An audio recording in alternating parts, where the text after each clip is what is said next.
Pushkin. Man, Raphael, thanks so much for having us. You're beautiful. I mean, this is one of the, I've been in a lot of studios. This is one of the best I've been Thank you. It's Appreciate incredible. it. Yes. Yeah, this is where it happens for me, you know. How long have you been here?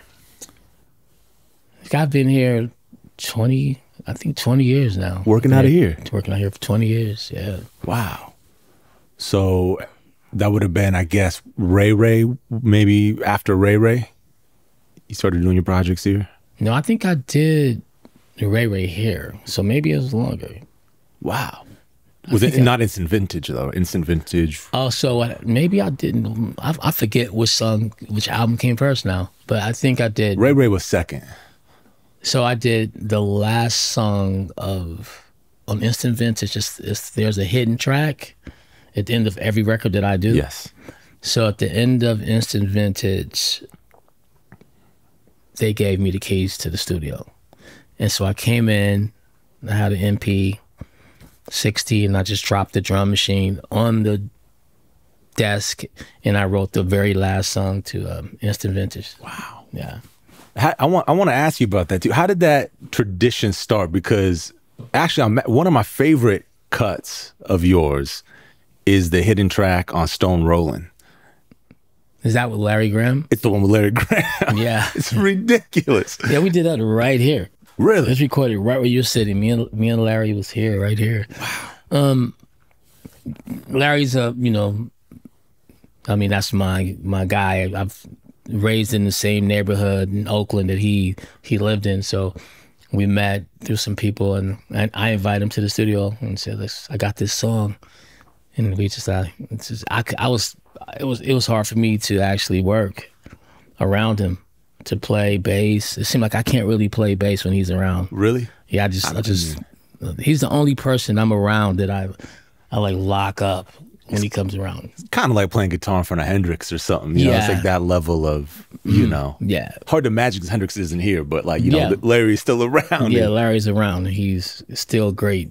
Did you play bass on that, or was that him? No, that's Larry. That's like, that's what I thought, because it really has that. I didn't know if you were going for that. Nah, he's a big boy. He plays big boy bass. You notice when he's playing the difference between just the years. You can feel like his something in his fingers is just different. Yeah, he sounded great too. His Oh yeah, he made me sound like I was like a chipmunk. When my voice comes on and then his voice comes on. He just came on, I was like, oh, wow. But it has that age like you're talking about. That's really what it is. Yeah, you can't. I've been around a couple singers, and that's what happened. I've sang around Charlie Wilson, and I was singing his song, and he came in on the other part of it, and it just sounded like apples and oranges. What was the occasion for that? It was some award show, and it was a lot of different artists singing, and Charlie was singing, and we did Outstanding. I think we did a couple songs, but he came on, and you could just tell the age, the years that he put into it. Yeah. And Stevie, I've sang around Stevie before. Then I heard him sing like right after me, and it was just sound like I was like, wow. It's just those pipes, you know. It's just those years, you know, of like that, working that muscle. Yeah. And this is really strong, you know. I don't know if you'll ever get there, by the way, either, because you're staying too much shape, man. You're in too good a shape to really ever let your pipes ever show any signs. But I think they're in shape. They're like in vocal shape. They're in vocal. It's two different types of shapes. Like your lungs, you know, your pipes, they can hold notes longer than anybody. CeeLo Green is another person who can, like, I watched him sing Lovely Day one time, and he went, a lovely day. And he was looking at me. I was in Chicago at House of Blues, and I was right above him. And he said, a lovely day. And he was just looking at me, and it was going forever.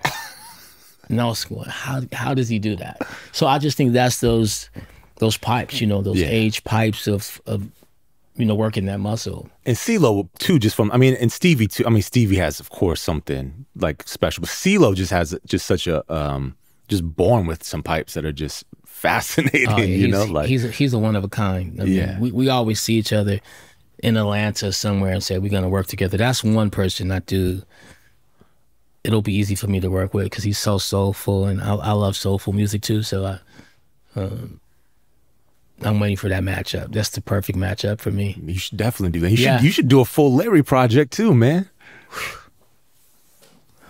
Yeah, that'll be cool. I mean, I used to when those records used to come out in my neighborhood, it would be a line in front of the store to buy Grand Central Station's records. It was because he was more like a superhero to most in Oakland. I don't know about everywhere else, but you know, I would see people lining up at this store called record store called House of Music. It was one of the Tony's records. Yeah, House of Music. I titled the album House of Music because of that store. But I was just closed not that long ago. Yeah, right. And I was too young to go in that store in the beginning because, you know, they had all these black posters, you know, the black suede posters, black pussy and pussy incense. Pam Grier looking. You know, like teddies everywhere, incense. And, you know, when you go in the store and you're like 8 years old, you're like, oh, wow. But then you see, like, you know, James Brown soundtracks. Black Caesar. Black Caesar, you know, so... Yeah, but Larry, it was definitely a line. So when I'm working or something and I'm talking to somebody, rest in peace, John.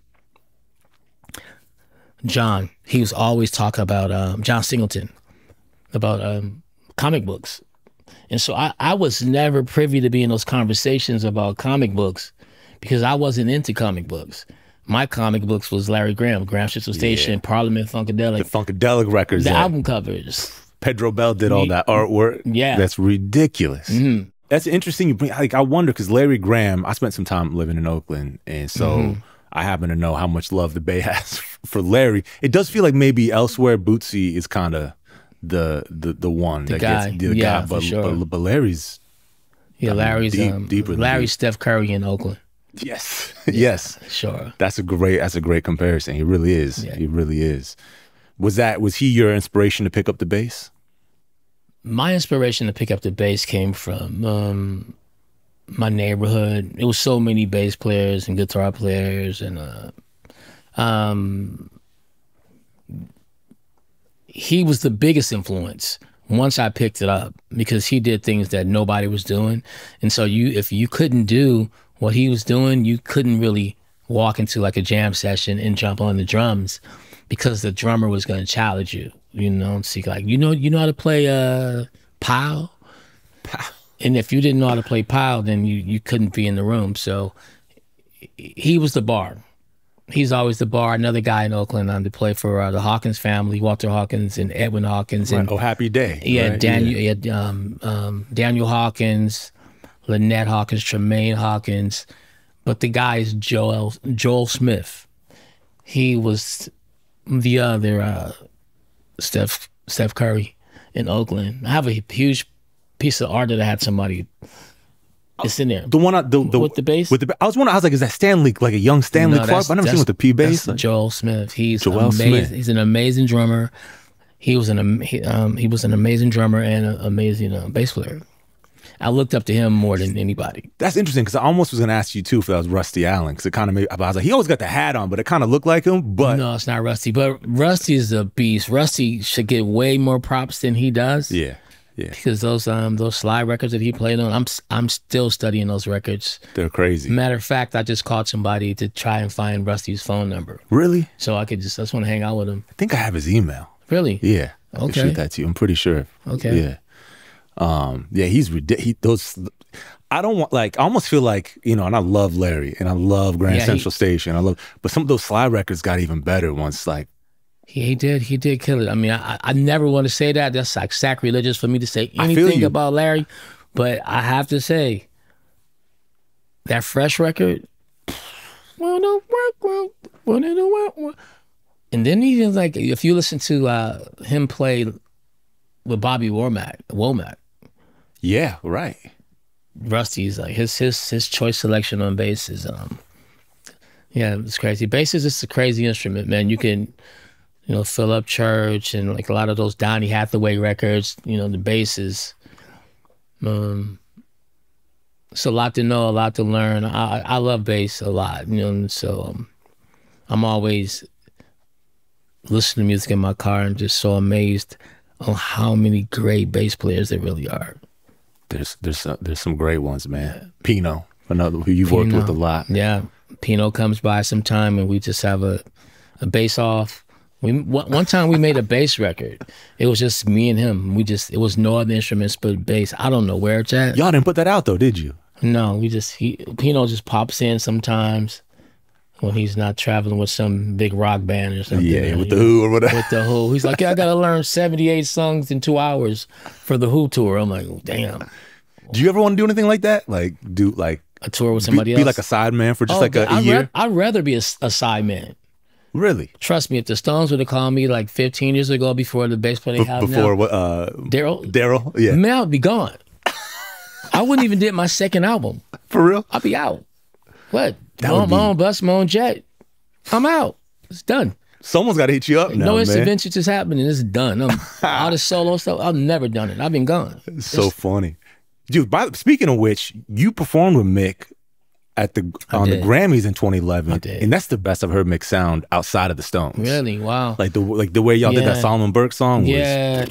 He's an amazing dude. Like he just came in, and I wasn't supposed to play, because you to play on the Grammys you have to be nominated to assist another person.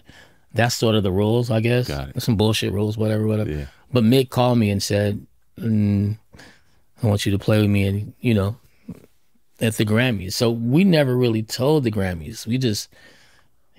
Somebody may have told him maybe a few days before. They found out, but what can they say? They can't say nothing. That's so Mick plays stadiums. He don't need to play the Grammys. No one's saying no to Mick. Yeah, right? Yeah. So, did you know him like that, or was it? No. I think he heard Stone Rollin', the album Don Was, is a really good friend of his. Yeah. And I think that's how the affiliation happened. But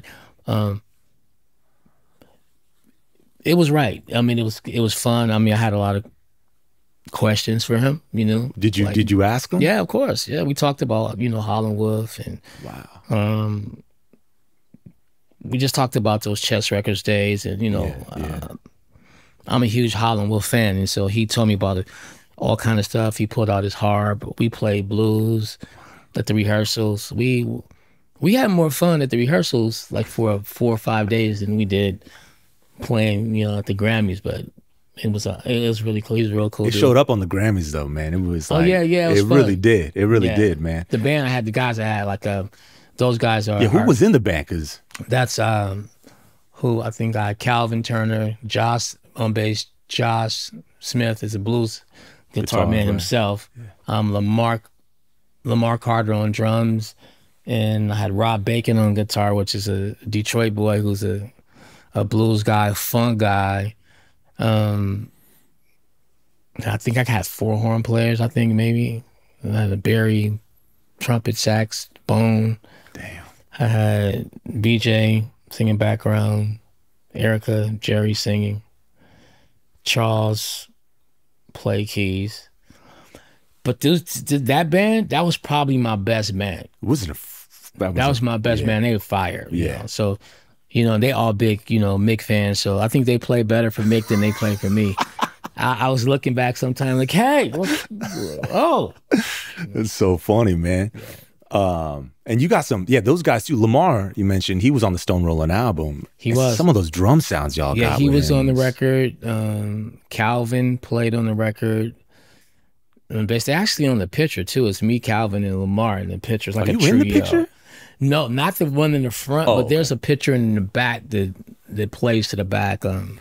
That we took this little picture. This not highly publicized, but yeah, we did that. They played on a song called "Moving Down the Line." Yeah, but most of the record was played by me on drums. Really? Yeah, I play drums on most of All the Way I See It. Wow. And most of Stone Rollin'. So when did you? Because it's funny. Like I always think of you more as like a bass player. It seems like you've become more of a guitar player maybe over the years, but drums too. Like when did that happen? I think I picked up the drums the same time I picked up the bass. but I'm not a great drummer or nothing like that. I can put together a beat in a record, but you wouldn't want me in your band. But in the studio, yeah, you want me in the studio because I play these beats that are like that fit the vibe of what I'm doing, and sometimes it shifts and gets a little off, and so it's sort of like that on the record. Yeah. And so Lamar, when he plays my records over, he plays the mistakes that I make, and I'm like, just play it like you would play it. But he likes it. Yeah, no, he's being funny. Oh, he's fucking with you. Yeah, he's fucking with me. No, definitely. That's fucked up, man. Yeah, he's like. I'm like, bro, come on, bro. Yeah. That's funny. Speaking of that little like vibe, I was thinking about it, and I was thinking about the D'Angelo records and Brown Sugar. I've heard Questlove say that maybe y'all asked him to play on the first record or something, and he wasn't feeling it, or maybe he like, I don't know, maybe he'd heard about it and he was just kind of a little dismissive because he wasn't there with R&B, but then he heard the album and loved like the drum sound and like just the groove y'all locked into. And I feel like that groove a little later kind of got associated with Dilla, who's a genius, of course, as well. But that kind of was like y'all's, not I'm gonna say like, not that it's a competition, but kind of early on, that was kind of y'all's groove. Yeah, I think me and D'Angelo have the same background in gospel, which is the Hawkins family.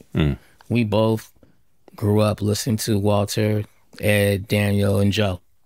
And we didn't know that when we first got together, but we figured it out. It was kind of random. I mean, you were in the Bay. I was in the Bay. He was in Virginia. But, that music sort of was all around the world. Like, really, Andre Crouch was more of the bigger pop gospel, but the Hawkins family was the more grit.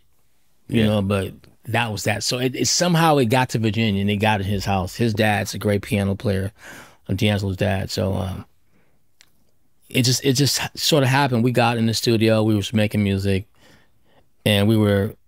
How did y'all even meet? We met through an A&R from a publishing company.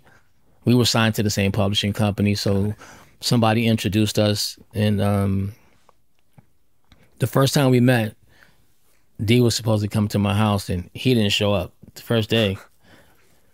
And then he came the next day, but I think he thought, he was going to come to a house and it was going to look like the Rich and Famous, probably with a spiral stairs and helpers, everybody in the house. And it's like, I'm going to Tony's house. But when he thought it's going to be a lot of people, he don't really like a lot of people, And then he found out I don't either.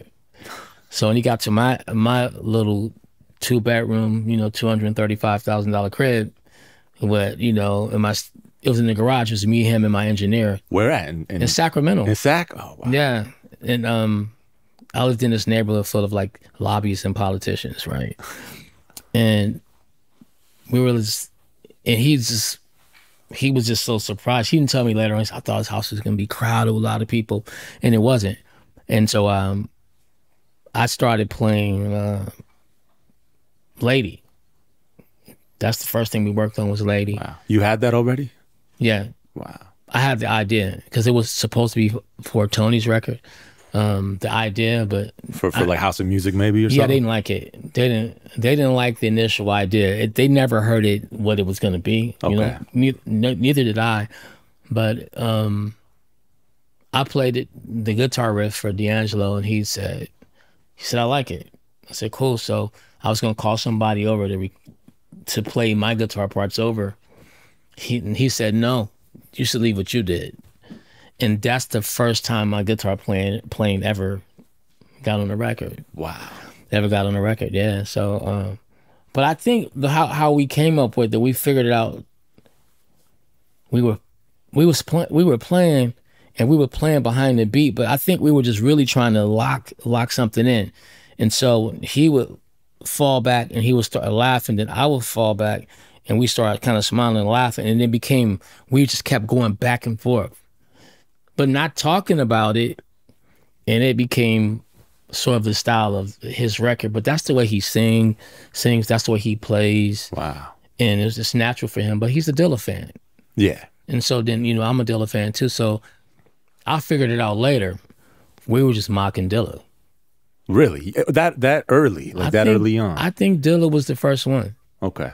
Or we heard it through hip hop. Yeah, right. Maybe it's through not like Far Dilla. Side records, maybe we heard it on some Wu-Tang records. Maybe we heard it on some Tribe records. Yeah. I love hip hop. Yeah. Right? So I think both our love for the Hawk is in gospel and hip hop and rock and songwriting. It was just the perfect storm at the right time. The way you explain that is kind of it's perfect that y'all met. The way y'all did, because it really is the right combo of of everything. I mean, I just talked to him yesterday, and we don't talk much. You know what I mean? And it's hard to catch either one of us. But yesterday we caught up and was like, "Yo, you picked up." I picked up saying, "I didn't expect you to pick up, but I was gonna leave you a message about your feel on keys, because now I'm practicing keys, like, you know, piano a lot." Yeah. And since I've been studying it, I always knew what he knew on piano, but now it's really I really know, like, his touch, his approach to piano was different from most gospel piano players, because D sort of graduated from church. He didn't make records and get locked into like playing a whole bunch of chords like church guys do. Yeah. He's like really figured out his place with songwriting and his touch and his feel. Yeah. And it's different. And that's why I called him. We were just laughing about that. Because did you send him some stuff, or like? Nah, he heard stuff that I got, and he, you know, we always go back and forth. But he got some records that he's excited about, and you know, we always just talk about. You sent him some stuff. So you sent him some stuff. No. He was here. He came here. Okay. One day, and he played the Hollywood Bowl, and I played guitar with him. Yeah, right. And he came in here afterwards, and we just press play and play records, and he's playing guitar now, and he's playing bass, and he's funky as hell right now. I like seeing him play guitar on that last tour. He's a bad boy. Like, he's a bad boy. Yeah. And Q-Tip is getting good on bass. Really? And he's getting good on bass. Shaheed is really good on bass. Oh shit. You know. Oh shit. Yeah. Adrian Young is getting good on bass. All my friends that didn't play, they all pretty good now. Did Adrian never play? He played, but now I heard him play like maybe 2 weeks ago on the record. I was like, man, who's playing on the record? I said, wow. I said, you was playing, you know, maybe 2 years ago, but now I wouldn't have known that was you. Wow. So, you know, I love to see people putting in the work. That's a huge compliment from you. They putting in the work. That's wild. So it's funny you mentioned that you brought Lady to the Tonys, and kind of I was curious about yours when you kind of left the Tonys, your switch to guitar, like how your brother D'Wayne felt about that, because he was kind of the guitar. Like, was there like a little friction with that, or like no? Did he look at you like we like, you know, you're playing with Mick Jagger playing guitar with Mick Jagger at the Grammys? Like, come on, dog. Like, I wouldn't even know. But when you're gonna be a front man, I like front mans that play guitars, not bass. I mean, I love like Larry that plays bass, but it's hard to play bass and sing. Bootsy, Level 42. Yeah. Like the Rush guy, I guess. Yeah. But you gotta really be. I've played bass on one tour as a singing in the front. It's not easy. It's fun, but it's not easy. I want somebody to dig in on the bass when I'm singing. Yeah, right. So I have to have the guy that relieves me on bass got to be like that dude, you know. How'd you pick the dude for the recent Tony's tour? How did I seen him play? I think I found him on Instagram. Really? I seen him play Josh. Wow. Yeah, Josh, he's a bad boy too. And he used to play with MPG. But I didn't know that at the time. You just found him and just... I found him at the time, and I knew he was solid. You know, you just need somebody solid. They got chops, but they also know how to play. You know, be solid. You know. Did you consider doing the tour, like bass on the tour, or nah? Oh no, I never even, because I've never played bass on the Tony's tour. Never. I've never even played guitar. But you're on the records. I played all the records. Yeah. Yeah. How come you, and you just, same reason, you just didn't want, you wanted to be, because you're leading. Yeah. I didn't think I could do it, honestly. To be honest, I didn't think I could do it. I didn't think that, you know, syllables and rhythms, you know, sometimes when you sing a word in the syllable, sometimes your fingers go with it. Yeah. So you have to separate, like a drummer, you have to separate that pop, tap, tap. I could do it. I've done it. I've done a tour with me, Rob Bacon. Rob was on guitar, I was on bass. Forgot the drummer. And Kelvin Wooten played keys. Damn. And it was fun. It was, you know, less people, more money for me. Right. Yeah. That was fun. It's one less player you gotta pay. How do you separate? I mean, you've been on a hell of a run lately with composing and writing and producing. These days, like how are you spending your time, like musically? Like, are you writing a lot for your, like? I spend my time right there on that piano. This piano. Yeah, I spend most of my time on the piano. I haven't recorded anything in maybe it's close to 6 months, because I just been, you know, I said I just want to practice and just play and not just loop everything, because you know when you're recording now, you're in Ableton, you just loop everything and you never get any practice time on any instrument. So I'm just doing a lot of listening to, you know, a lot of Donnie, a lot of Earth, Wind, a lot of going to shows. I just going to, you know, concerts and figuring out when I'm gonna tour again in 25 and just figuring out a lot of keyboard stuff. Listen to songs that I really love. Yeah. And learning how to play them and just knowing, you know, learning what I'm playing. You know, I'm taking piano lessons. I take piano lessons 3 days a week. Wow. Mm-hmm.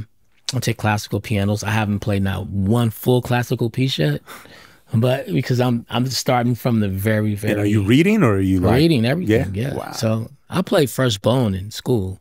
I played trombone in high school. So you've been reading. Nice.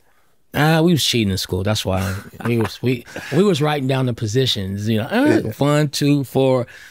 We knew, you know, I could read bass clef pretty good then, but you know, you don't use it, you lose it. Yeah. So that's true. It's from the beginning now. Wow. What made you want to like woodshed right now? Like, what was the impetus for that? Like, was it like a moment where you're like, ah, man, like, I got bored.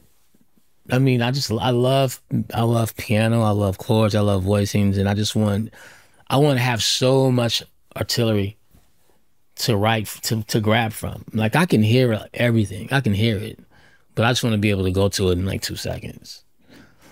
So my nephew, he plays piano, Dylan, and he's from another world. Yeah. Yeah, he could pick up anything, learn anything. And I always tell him to don't stop, because he's doing pretty good. He's on a lot of records. He worked with a lot of people.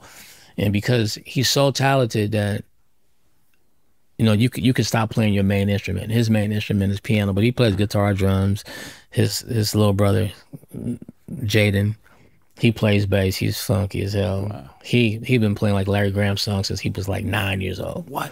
And talking like Larry, acting like him. The whole That's thing. The issue. Yeah, the whole thing. So, you know, when you're in the industry, you just don't want to fall off the instrument that you love. And so I always tell him, like, are you practicing? You know, are you practicing? Don't stop because you got a record out with this person, keep playing.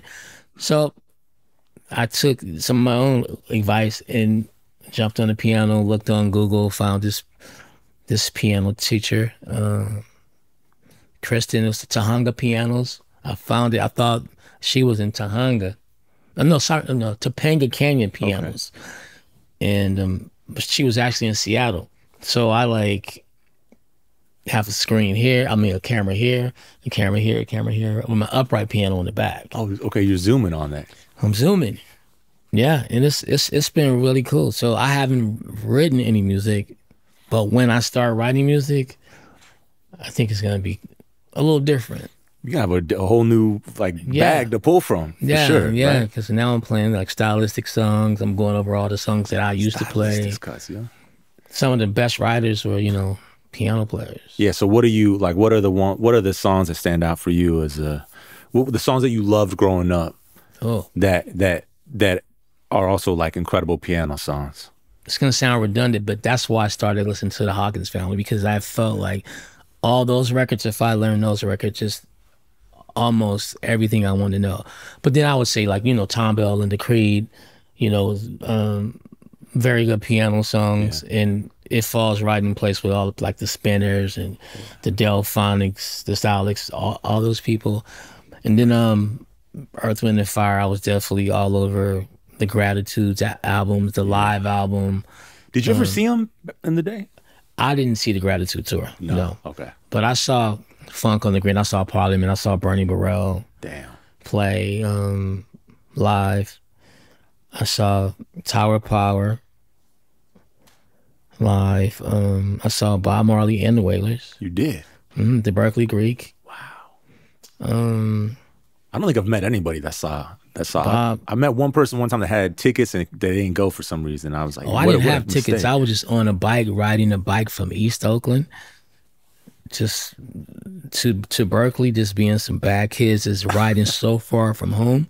And we were just riding around, and I heard this reggae music, and my friends kept going on the bike, and I stopped, and I'm looking through the fence, and I'm like, what is that? And I could see Bob Marley, and I just stayed there. I never left. Did you know Bob Marley at the time? Yeah, I knew who he was. I didn't know much about I knew who he was, but I didn't leave.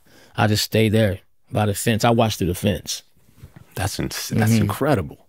Yeah, so I'm a huge Wailers, you know. I mean, the bass playing from Family Man is the nuttiest. Yeah. I like rhythm sections, like Brothers, like the rhythm section with him and Family Man and his brother on drums. Yeah. It's the tightest drum section.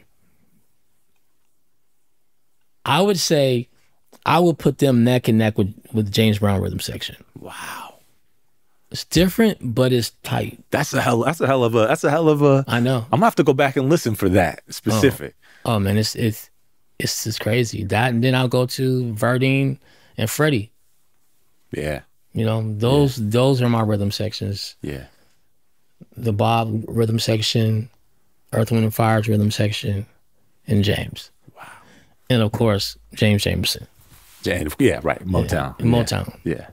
You worked with Earth, Wind and Fire. And with like when Maurice was still. I did. I had a chance to work with Maurice White. Talk to Maurice White a lot. What was that like? Because that was scary, man. Yeah, that was scary working with Maurice. I mean, they all walked in the room. 3 of them: Philip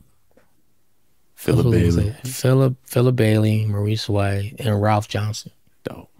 Yeah, they walked in the room, and I was super nervous. But they're really nice, and it's so much history. You could feel the history when they walk in the room. You could just feel that, like we bad boys. Like we bring it. Yeah, you know, he was a band leader. You know, he was a band leader guy, and then what was the dynamic? How was Maurice's dynamic in the room with he produced me. He produced me to produce the record. Yeah. Yeah, that's crazy. Like when I was singing, I was singing the falsetto part on "Show Me the Way," and he told me to tell in and just kick the reverb a little bit higher. It's a producing tip. Damn. Yeah, from the best. Definitely from the best, especially from the best. Like if it's a producing tip on a falsetto vocal. Yeah, like, come on. Yeah, you know that's solid advice. You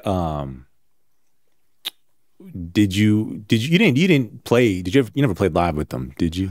I've never played live with Earth, Wind and Fire. No, I mean, I would still love to do that now. But I mean, it's no need. Verdine is playing. You know what I mean? No, yeah. You can't. I mean, that's the backbone of Earth, Wind and Fire. Jump in on guitar though, you know. If you're not moving, nah.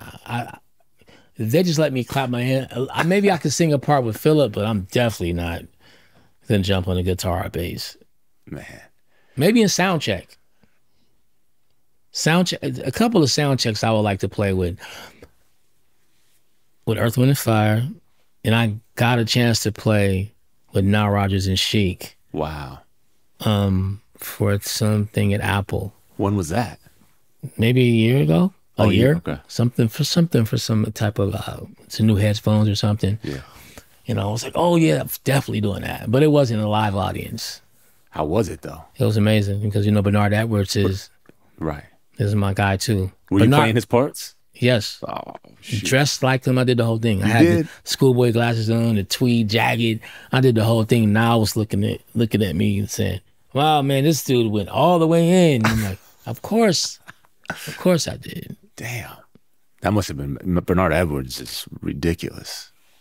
Yeah. I mean, of all the bass players we talked about today, I feel like he might be the most underappreciated, you know? Yeah, he's celebrated though. People do celebrate Bernard. I even feel like Queen that took a piece of Another One Bites the Dust is from Good Times. Yeah, for sure. Boom, boom. Another one bites the dust. Boom, boom, dum, dum, dum, dum, dum. That was smart. That's a nice bite. That's a nice little. Give me that. Can't be mad at it. It is. I love Queen. I was like, oh, that's a nice bite. Yeah, yeah. It is ridiculous. It stands out in their catalog, though. It was like How was Tell me about the Beyonce sessions, man, or how the work on that came to be, because I was, you know, the singles were great.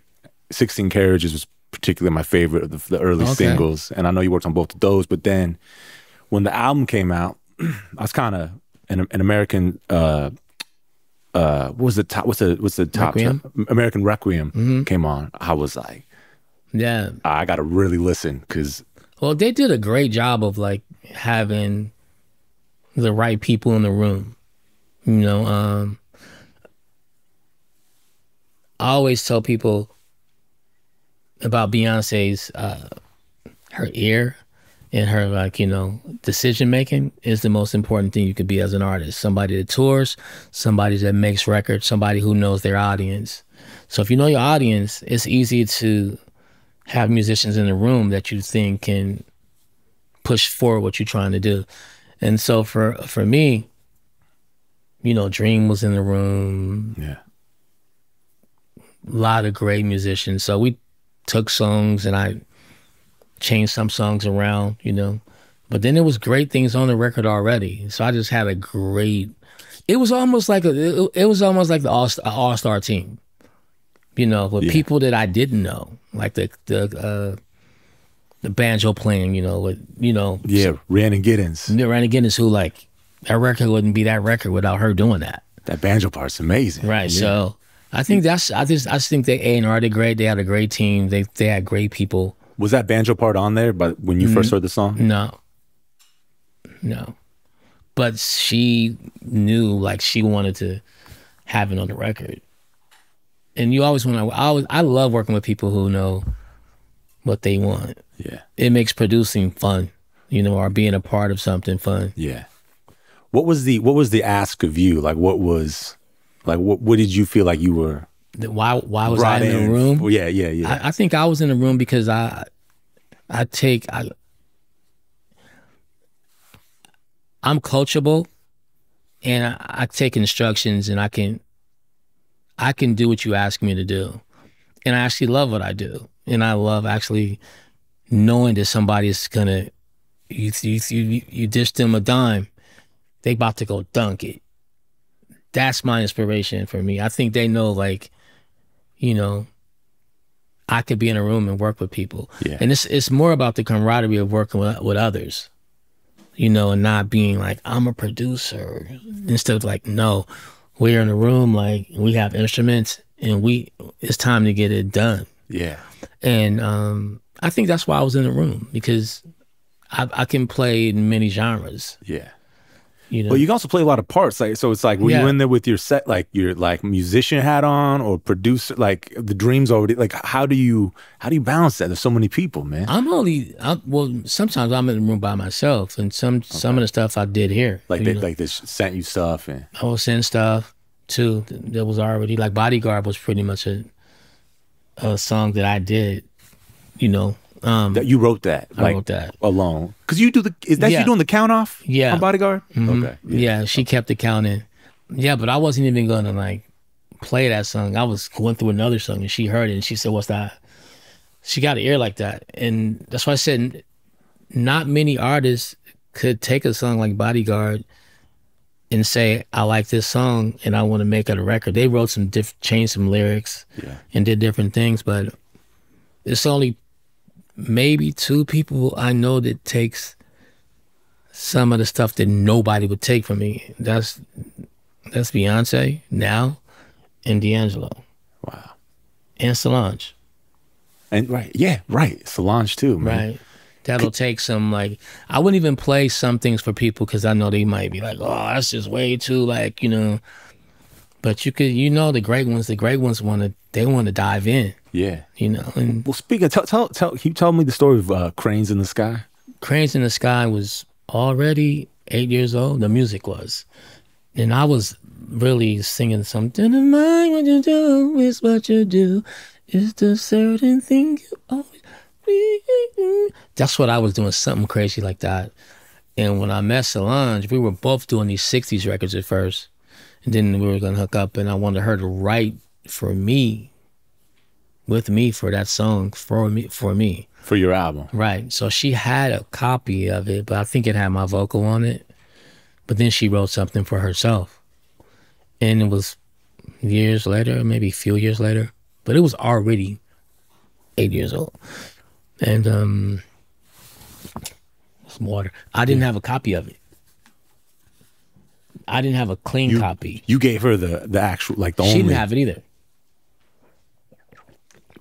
We never had a copy. Wow. So when she was calling me, asking me for a clean version with no lyrics, I didn't have it.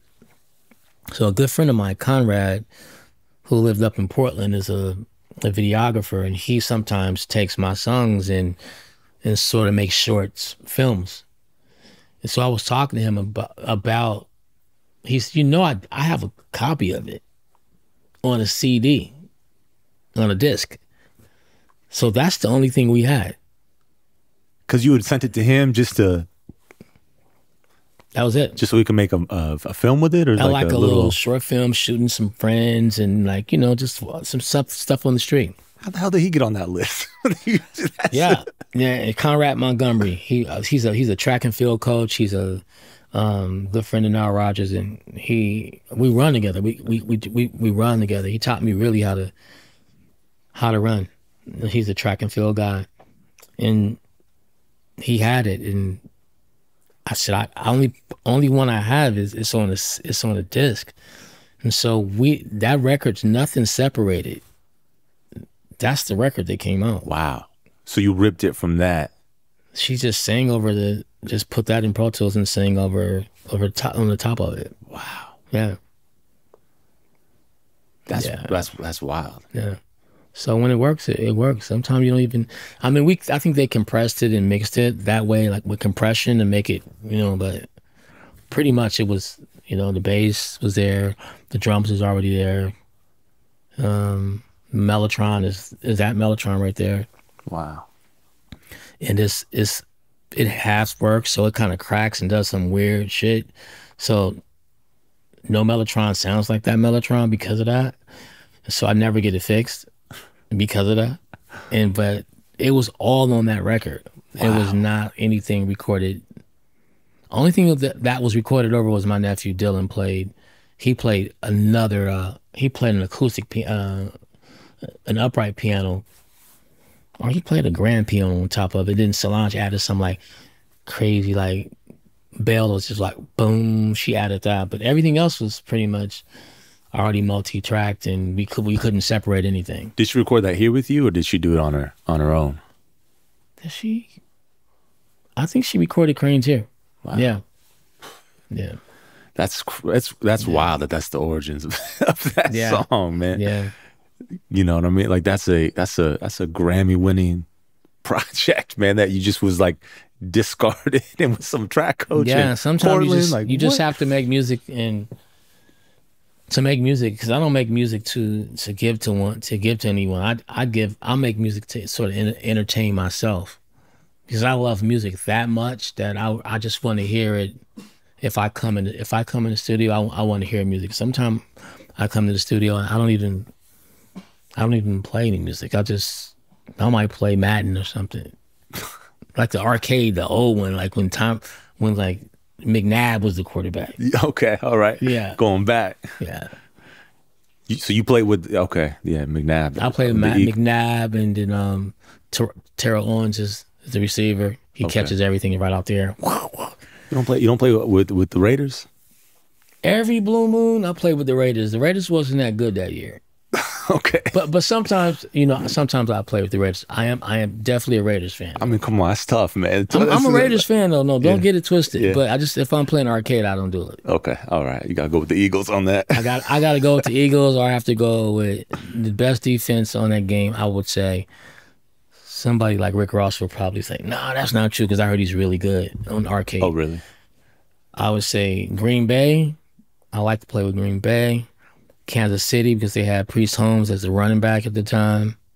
So I just like to play with the players that do special things, I didn't know you were a video game guy. Yeah. I have a video game company.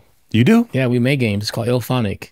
Wow. Ilphonic. We did Friday the 13th, State Ghostbusters. So my engineer who recorded The Way I See It, and Jimmy Lee, he mixed it, and Stone Rolling, his name is Chuck Brungart. So we started a video game company almost 12, 13 years ago, because we were in the business. We were trying to like make records, and we couldn't fit the system of, we work on a record, they'd have somebody else mix it, and it was just getting kind of weird. So I came up with this idea to start a video game company. Because it was a joke about what's the Def Jam game? It's a Def Jam game? It's a fight game. Yeah, it was the Rush. Anyway, a friend worked for the company. It was all these rappers in it. It was a fight game, and I was like, Slick Rick's in it or whatever. Yeah, I'm like, you got to put me in the game, and my friend's like, we don't put R&B people in the game. And I'm like, oh, I'm gonna make my own game, and I'm gonna call it Ghetto Golf. And we just laugh. And so when she left, my partner Chuck goes, if you really want to start a game company, that's what I do for. I went to school for programming. I'm saying, let's do it. Let's call it Ilphonic, because Illmatic is my favorite hip hop album, one of them. So I called it Ilphonic. And then maybe like the next month, we had like this test game of Ghetto Golf. And from there, we started taking it to publishers for about a year or two. And then the next thing we were, I was at all the game conferences, and wow. I just kept it on the low because I felt like gamers don't really care about musicians having a game company. Yeah, it's about the gamer. It's about on the strength of the game itself. Yeah, it's about them. It's not about me. It's not about Chuck. And so then we kept going. Then we moved the company to Denver, Colorado, and now it's in Colorado and it's in Tacoma. Wow, and it's active. It's active right now. Wow, what games are you developing? Wow. I always blow this title, and they will kill me if I say this. So I'm just not gonna say it. Okay. Because one time I spoke on a game, and I wasn't supposed to, and it was like I just blew up the world or something. Okay, we don't. But yeah, you could look in. We don't got to go there then. Yeah. You should revive the Def Jam game. That sounds incredible. No, I don't know how I missed that. Yeah, it was a good game. Eminem was in it. Yeah, it was really. Yeah, Busta Rhymes. I don't know why I can't think of the name of the game, but I love games. But I play more sports games than I do first-person shooter games, which I really want to start playing more first-person shooter games. You just got to put a lot of time into that, learning. I'm still like Call of Duty. I'm still getting blown up on the first stage. I'm like, you got to keep going. I can't follow I can't look at it and follow it. Yeah. So I think I should just get better on piano instead of. I think that's a better move, man. Yeah, that's what I'm gonna do. That's about the time I got out of games. I was like, when I got to spend I got to train for the game. I'm like, man, I can't really be involved with this. Yeah, I can't catch any passes on like Madden and new. Like it just bounced off my fingers. I'm like, is there a button? I'm always asking kids, is there a button that the fingers do like this to catch the ball? Because I could throw a short pass, a screen. But if I'm going for a bomb, it's like, you gotta go to training camp, man. I gotta go to training camp. Yeah, it's too much time on that. It's too much time. You know, I want to ask you, speaking of rap, you brought up Illmatic, made me think of The Chronic, because I always think of those two albums in my mind for some reason, different years, but just incredible debut rap albums. Right.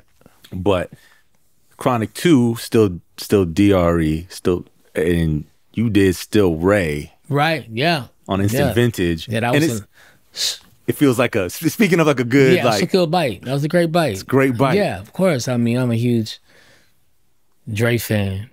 You know, his name is Dre, mine is Ray. And I was like, And you know, Dre always have those lyrics. And this is the motherfucking thanks I get. I kind of feel like Dre sometimes. So, that's how you feel? Nah, not really. But I love that lyric. And this is the motherfucking thanks I get. But when that was like blink, blink, blink, blink, blink, I was like, let's turn that into like a lullaby, like a pretty song. The hardest song that everybody's I'm like, let's turn that to I'm coming home to you. You know, I said, let's keep it going. Hold on, that's too nice. Hold on. I'm like, let's flip it. Let's put it on his head and let's change it. I'm coming home to you. Wear something see-through. You know, it happened just really fast. Yeah, but that was definitely inspired by. Did you hear from Dre on that? Nah. I bet he appreciates it though. Oh no, definitely gotta, like, you know, Dre is a music guy, you know. Yeah, and y'all both worked with Don Robinson. We both did, yeah. En Vogue. We both did, yeah. We both have stories. Okay, working with Don. Good stories. Good stories. Can you share? Can you? It's the one you can. Did you know En Vogue from Oakland? I did. They are, I feel like, bad girls. I mean, beautiful, insane talented, singers, man. Some of the nicest people, and we sort of came from the same camp with Denzel Foster and Thomas McElroy. Right, which they did the I Got 5 on it. They did I Got 5 on it. They did Lean on Me with Club Nouveau. Right. They did I mean Situation Number 9 for Club Nouveau, and that's 5 on it. But they did Engine Number 9. They just they signed us. We came. The Tonys went through to Tough Enough Production. They found us. They signed us. I didn't know that. They're responsible for. They're the reason why I'm sitting here talking to you. Wow. Yeah, I still talk to them. I mean, I talk to them pretty much, you know, a couple times a month. You know, Denny's a golfer. He plays golf, so he tries to get me out there and playing golf. I'm not good though, but I'm trying. And Tommy is just Tommy started. He started fighting. He became a fighter. He always had he was always a martial arts guy, and then I think he became a what do you call? He was a martial arts fighter. He was MMA, fighting. Yeah, like that. He started doing that. Wow. He said he got hit really hard and then he stopped. That's a good reason to stop. That's why I never started with that. But those guys I'm really responsible for, you know. So that's how y'all got on Mercury. Our career. That's how we got to Mercury. Wow. That's how we got there to those guys, and I'm lucky to have them in my career because I learned a lot by listening to them. That's amazing, man. How was the tour with the Tonys? The tour with the Tonys was amazing. It was definitely a bucket list. We took the phones. I took the phones. You took the phones away from the audience, and because I wanted the audience to have a good time. The way that I've seen like the OJs, I didn't have a phone when I was a kid, and that's where I learned. I feel like not having a phone, and you actually sitting with your friend or your mate, and you're singing, they're dancing with each other, and you're giving people a moment of freedom that they don't know that they actually lost. Yeah, right. Nobody knows. We're attached to our phones. No one remembers life before a phone, man. Yeah, and you're not actually doing anything with the videos anyway. Like, you just want to show your friends that you were at the show, but it's better that you watch the show in its entirety, like we rehearsed it. So it was amazing though. The songs are fun to sing over. It was great to be around my brother and Tim and introduced some new musicians like Sharky, who played guitar for us, who helped me out tremendously to put the show together. It was amazing. It was having an out of body experience, like more of like I felt my ancestors talking to me, especially in Memphis. Memphis was this. We played at this in this venue that just felt, it was packed. Like it was like black people from the front to the back, and I haven't played an audience with all black people in a long time. Really? Because my audience is very diverse, you know, over the years. As a solo artist, you feel like? As a solo artist, it's just got very diverse. But this audience was black from the front to the back. Man. In the South.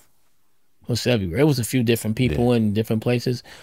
But it just felt like this whole, because nobody had the phones, you could look at me and I could look at you. Yeah. So it's probably different for artists. Really don't know how that feels anymore, to having a phone, to have 5,000 people looking right at you and not a phone. And you're the main entertainment. You're the main thing. Yeah. So I think we share something that we both haven't had in a long time. Yeah. So it brought out this energy of these spirits and energies that I felt. Like most of the time I felt like it didn't even happen. It was just so, every moment we could take our time. You could walk off. We had an intermission. People were very patient. It felt like it was like a house party. Like we were all together in this house party, and it was just, everybody had a good time. They were talking, they were hugging, they was kissing, and sometimes the audience wasn't even looking at me. They was, talking to their girl, and she's talking to her man. Yeah. They was just enjoying and thinking about the times when they heard this music for the first time, and everybody was sort of reflecting on, they may have lost people in the family, and it had this real deep feeling that I never felt. Yeah. And so it was funny when there was anybody of any other, if there was somebody white or some at the shows, it almost felt like a Malcolm X rally. It felt like it was the CIA. It felt like a movie. I'm like, this is the CIA. Get your hand in my pocket. But then as we got closer to San Francisco, it got more diverse. You were okay. People came out. Even at the Paramount in Oakland? We played the Paramount, and then we played, I forgot we played in San Francisco at some hall. Warfield? Did y'all play the Warfield? We didn't play the Warfield. No? They played inside. It was raining hard outside. Right. But yeah, I've never played the Paramount ever. That was my first time playing the Paramount, and it was really good to bring it home. We brought it home. It's a beautiful theater in Oakland. It's beautiful. Yeah, it was.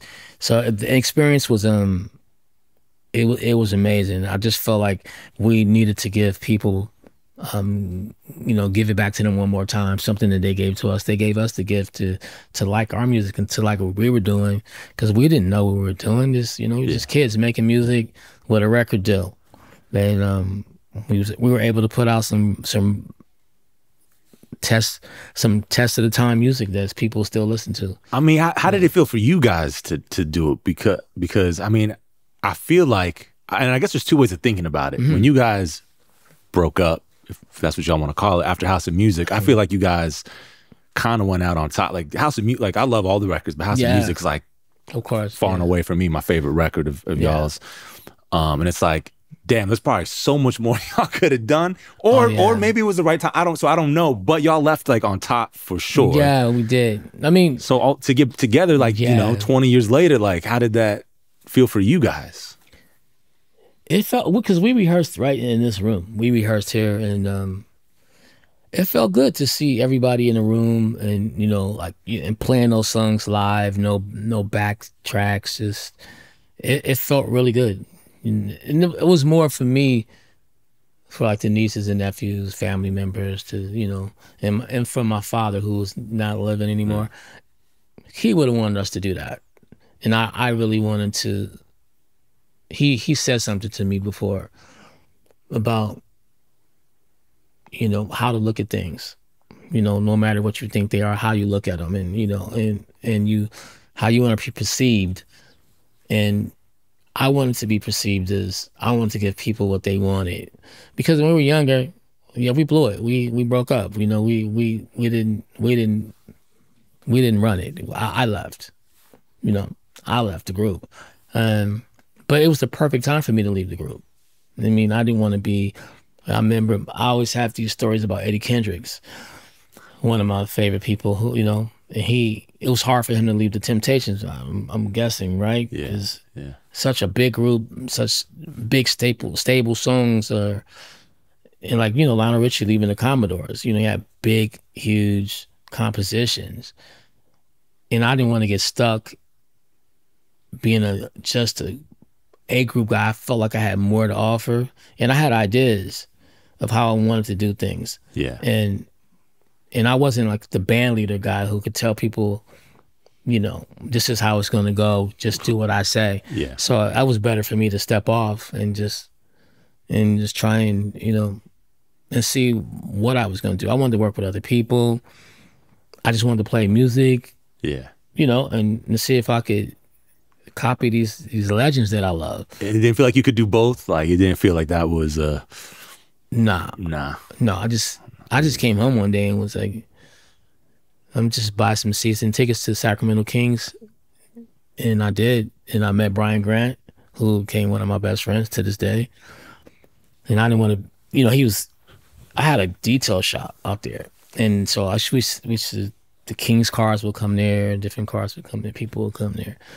Wait, so you got the season tickets just as like I can't go, I can't book nothing because I gotta go to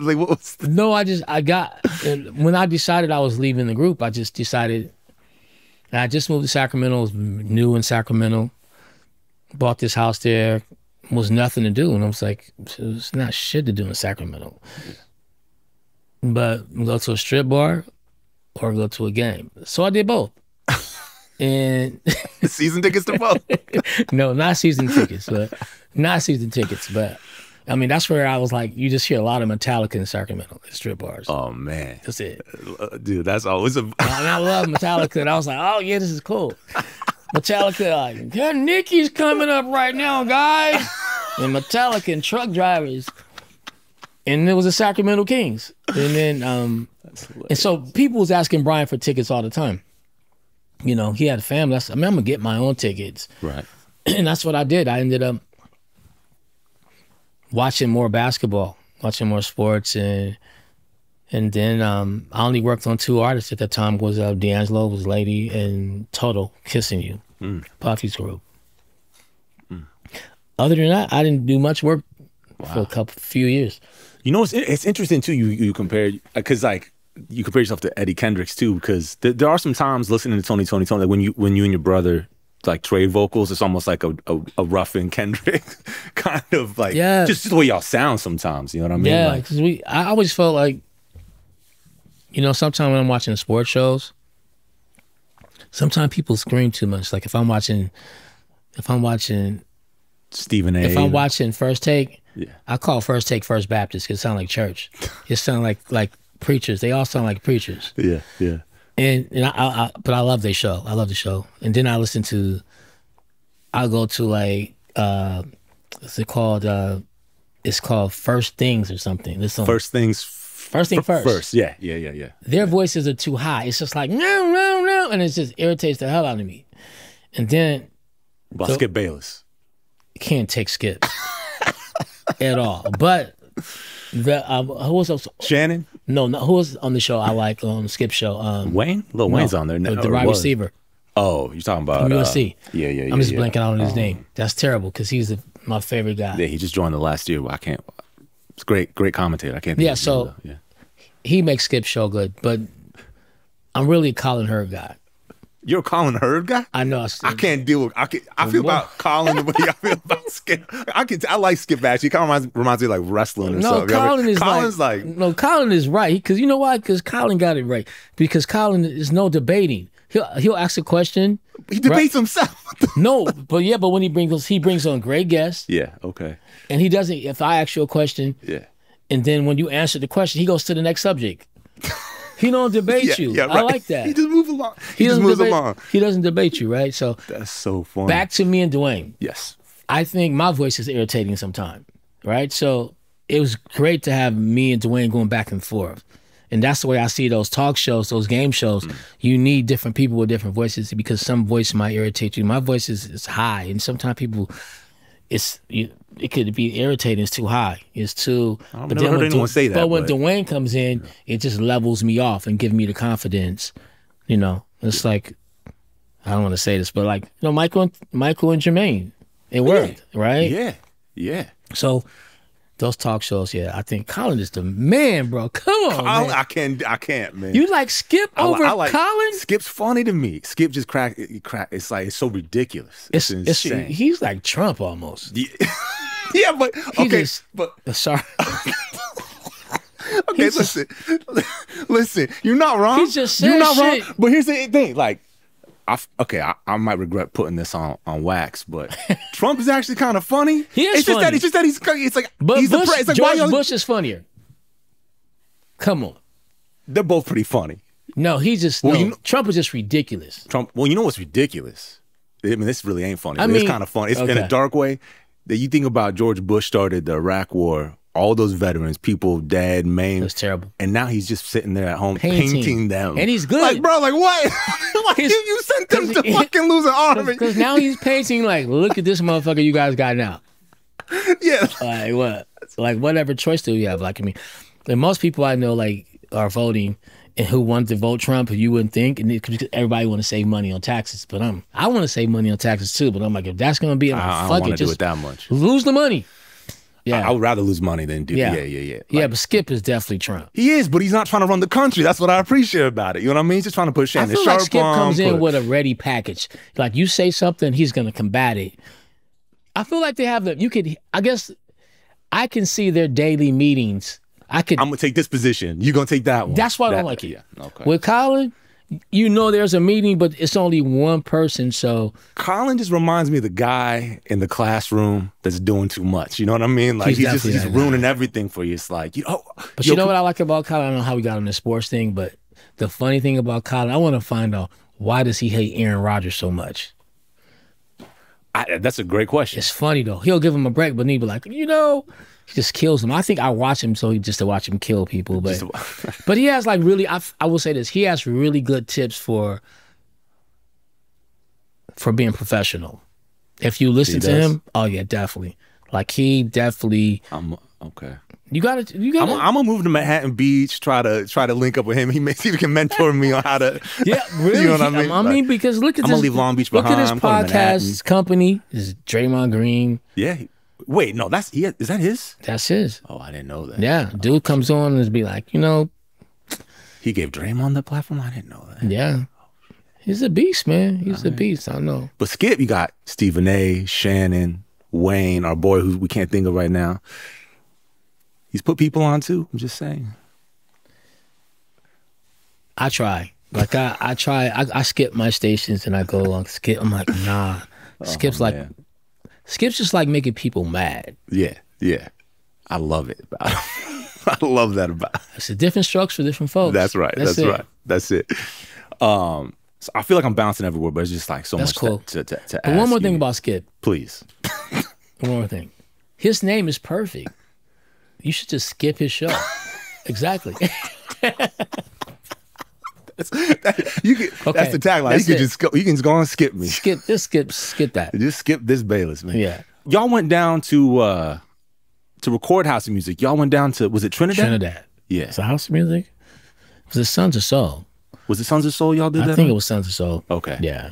Pre-internet, like how did you know about this studio down in Trinidad? How did y'all know to get like? We found out from some of our Trini brothers, Trent Gums and Desmond Gums, some guys I was in a, Trent Gums, I was in a high school band with him, and he's Trini. And he told us about this studio. They needed people to come down there and record it. They gave us a good price to come record the music, and we stayed there for 3 months. Wow. Stayed there for 3 months. I think that's the first time I had roti. This is the sad part. It's the first time I ever tasted mango. Really? Yeah. It was in Trinidad. That's probably was a good mango, the best mango I ever had in my life. Wow. And it was beautiful. It's a beautiful place. Beautiful music, beautiful food. And we had almost 5 or 6 rooms to record in. Wow. huge orchestra room. It was a great time. Was it like that? Was how many people? So it was you guys? Who else did you guys go down with? We might have brought like 10 people when we left. It was only maybe 3 people when we left. Everybody wanted to leave, except us. Wow. Yeah. It seems like an incredible. Do you guys have any like footage of that time or? I don't think we filmed anything. We're the worst. We weren't the Beatles. We didn't doc how, you know.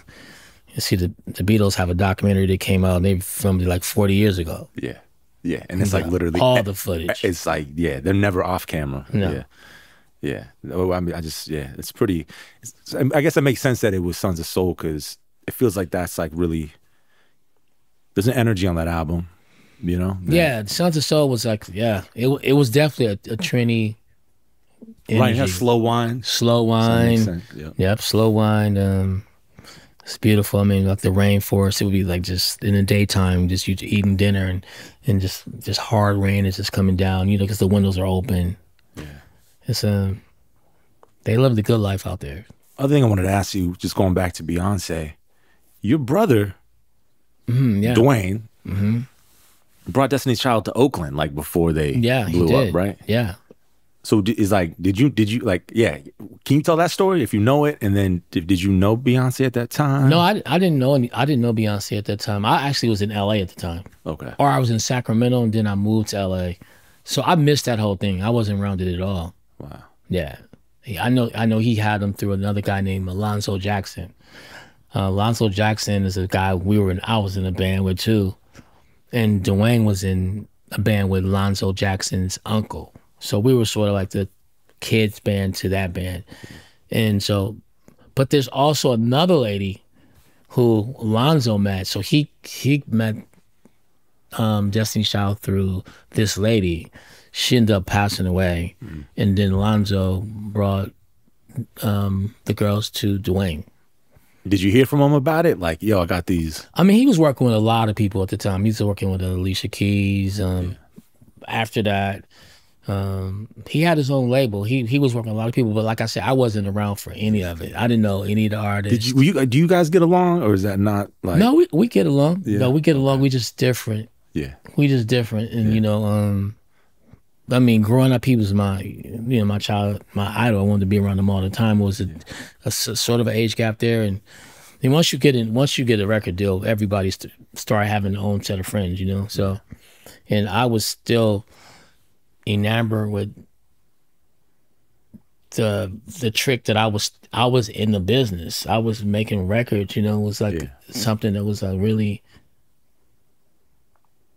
a surprise to me, you know, because I'm pretty much wanted to be like a sideman to play for people. So I was too busy figuring this out and how not to be a failure at what we said we were doing. So I pretty much, you know, was trying to, you know, talk to as many people as I could to learn a little bit more. There was like a 5-year, maybe 6-year gap between House of Music and Instant Vintage. Yeah, I wouldn't know because there's no gaps for me because I'm always playing music. Right. I'm always making records, but they're just not coming out. Okay, but so there wasn't like when you left like this feel of urgency of like I got to get something out, establish myself as. No. You did the song for like, you know. Yeah, for different people. It should have been some urgency, but I didn't. It's all worked out. I was just curious. No, it should have been some urgency, but I wasn't there like that. I was like, you know, like I said, it was football, basketball, music, video games, the new guitars, watching this person do that, nieces and nephews, and you know, nephew was playing, you know, wanted to play basketball, so I would, you know, fly him to Dominguez from Sacramento to play in a league with the Pump Brothers, and I was sort of like helping my nieces and nephews get in good schools, and that was part of it too. You could have become like a sports agent or something. Like you could have like, you know, there's another path you could have taken. I should tell my buddy, like I told Brian one time, he wasn't doing that good. His points was low, and I just went to him one day. I was like, man, I said, tell me something. I said, if they come to you and say, no, they're gonna fire you, I said they're gonna fire the GM is gonna be there for a long time. you probably get fired first. Like it's you, then it's the coach, then it's the GM. That's how I go, right? Right. He like, yeah. He said, oh, okay, I hear you. He went and he got like, he got about what? He hit about 20. He had about 17 rebounds. And that night he called me. He was like, you see the game? I'm like, yeah. He said, yeah. He said, no, I want to hear some records. You're a clutch producer, man. Yeah. You produce anything. Yeah. Charlie Ray, the song Charlie Ray. Yeah. Where did that guitar part come from? Well, it came from me trying to be in my funkadelic, you know, and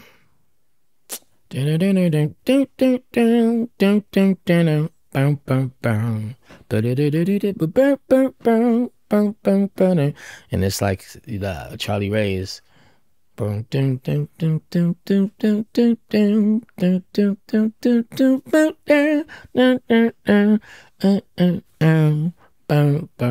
like a funkadelic dream. It's such a almost sounds like Grateful Dead-ish. Like it's so like really like it's just so. I don't know that anyone like. I do have a lot of Grateful Dead type of music that I haven't put out. What? Just like instrumental stuff. That For real? Yeah, I did like. So my album, before I did Jimmy Lee, I had this whole other record that felt like Charlie Ray. And then I started thinking about my brother and all this and some friends about drug addiction. And then I just jumped off and got on this whole other wave. But I did have these records that then I'm gonna put together. It's more instrumental stuff. Vocals happen, but maybe like after 2 minutes in the record. What? Yeah, that's the stuff I love. But you know, I could do it now because I'm not really in the record. I don't think I've ever been in the record business. I think I've been a friend of the brand. That's my thing. A friend of the brand. A friend of really? Yeah, the friend of the brand. I got that from like New Balance. I did this thing with somebody, and instead of having ambassadors, they might have somebody in a commercial, and it's like a friend of the brand. It's not an ambassador. When I heard that term, I was like, "Oh, that suits me just fine," because that's what I felt like I've been. I'm a friend of the brand, which means I really, really love it. Yeah, I can call myself a friend of the brand. Did you? Is that because you don't necessarily want to be fully in it? Like, because I'm sure you could be. I mean, no, I think I want to be fully in it, but I just want to, dip off and do regular shit, and not. I don't need to have 10 celebrity friends and hang out with them. I don't need to be talking about celebrity friends all day. I need to just, I'm walking. I'm on a bike. I'm just doing things that, my friends are. I'm still friends with my friends from 3rd grade. Damn. Damn. I still talk to them on the phone. Wow. I took some of my friends' lyrics and put in a song. Really? A song that he used to always sing. And then I haven't seen him in 25 years. When he saw him, he's like, you sang my lyric in the song. What lyric? What song? A song called For the Love of You. I go, I will stand by you like a tree. Dare anyone to try to move me. But he had got it from Marvin. Wow. But I didn't know. But we would be on the street hanging out, and he would be like, I'll stand by you like a tree. He always say that. So our first record, his name is Rodney. We call him Wig Out Rodney Smith. And when he saw him, he was like, tell him, Ray. It was all our other friends. He said, tell him. He already knew. Said, tell him. Yep, I said I took those lyrics, stand by you like a tree. He already knew. Cold busted, man. Yeah, tell him. Yeah. Oh, man. I'm going to circle back because this is one thing we dropped, which was we started talking about the secret track. And how did that, we got off on it because that Larry Graham one is my favorite. But how did that happen? Why? When did that, like? I think I started doing it because I think Prince, when I heard, hello, how are you? It was at the end of the record. And I've heard maybe one other person do that. And I was like, I wonder if I just like let the record go off and for like a minute or two, a minute and a half, let it scare the hell out of people if they're in the house. And the record pops. And I didn't want to scare people, but I just thought like, this this would be a thing that I could start, and I can continue to do it. Yeah. And I'm actually gonna put out some vinyl pretty soon. Of previous stuff? Previous stuff, and I'm gonna start like a vinyl club and start putting out vinyl. Put the Grateful Dead project out, man. I will. I'm definitely gonna do that. I'll buy that on vinyl. The Gatefold. I'm a vinyl head, you know. Man, cool. Well, hey, Raphael, thank you so much, thank you, man. What an honor. Yeah, thank you. Thanks for checking out Broken Record on YouTube. If you want to listen to us on the go, be sure to subscribe to Broken Record wherever you listen to podcasts.